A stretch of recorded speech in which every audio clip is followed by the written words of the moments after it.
Magandang araw po mga kabarya. Ang tatalakay natin ngayong araw ay tungkol dito sa NGC or New Generation Currency na 5 peso coin 2021 na napakasikat ngayon sa mga coin hunter at coin traders. Actually, pangatlong video ko na ito dahil tinutukan ko talaga yung baryang to dahil maraming nag-PPM, nagko-comment at hihingi pa ng mga clarifications at iba talaga ay hindi pa kumbinsido, kaya ito po in-update na po natin at ito na talaga yung final. Kamakailan ay masyadong naging maingay ang baryang to dahil maraming umaasa na ito daw po ay isang hard to find or rare.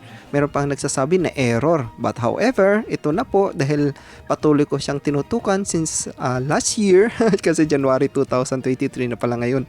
So ito na po yung update at confirm na po talaga. Ang tanong ko na lang po ay isa po ba kayo sa umaasa na ito ay may malaking halaga? Well, ako din, umaasa din. Nag-umpisa ang lahat last few months ago, I think around October or November. Ito yung mga buwan na napansin ng mga traders at hunters na may bagong labas ng barya. At ang nakakatuwa dito, ang nag-reflect sa website ng Numista, ang mintage niya ay 2% lang. Yung 2% na yan, dyan nag-umpisa lahat yung mag-speculate yung ibang mga traders, hunter na most likely hard to find na makonsider ang baryang to. However, sa mga collectors, hindi ito masyadong pinapansin dahil kinukonsider talaga nila ay at least 1% or lower pa. Pero pag 2%, medyo mataas na rin yan siya. And meron na rin tayong experience last few years, yung sa 2020, ganun din yung senaryo. Unang lumabas, medyo mababa ang percentage, and later on, sa ngayon, mataas na. Hindi na talaga siya makonsidered na hard to find.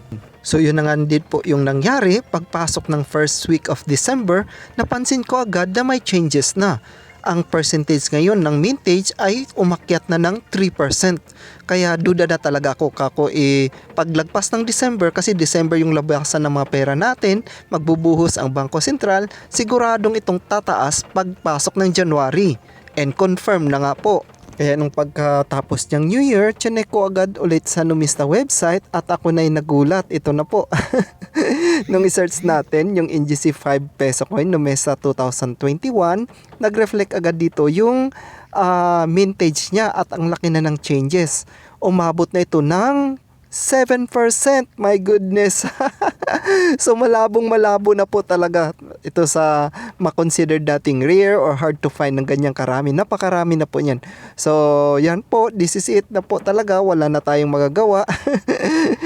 Confirm na po na hindi po ito siya hard to find or rare na barya. Talagang napakarami na niyan. Most likely nasa million pieces na po. Kaya itigil na natin yung speculation na nagkakalaga yung baryang ito ng libo-libo. Careful po tayo. Daming nakapost nito online. Dito sa YouTube, napakarami na binibenta or nabibili daw ito ng libo-libo. Around 5,000. Meron nakakita ko dyan. So careful po tayo. Wala pong ganyan po.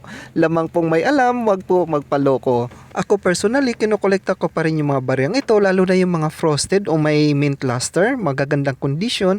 Kasi kinequip ko sila per year. Meron ako nito 2019, 2020, and now 2021.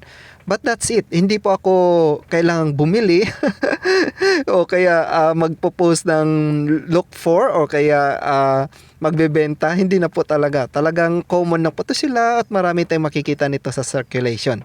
So that's it po mga kabarya. Ingat po tayo at maraming salamat po sa mga nanonood. Sa mga hindi pa nakapag-subscribe, please click nyo pa yung subscribe. Meron po tayong like button din at pwede ring magtanong sa comment section. Maraming salamat po and mabuhay po kayong lahat.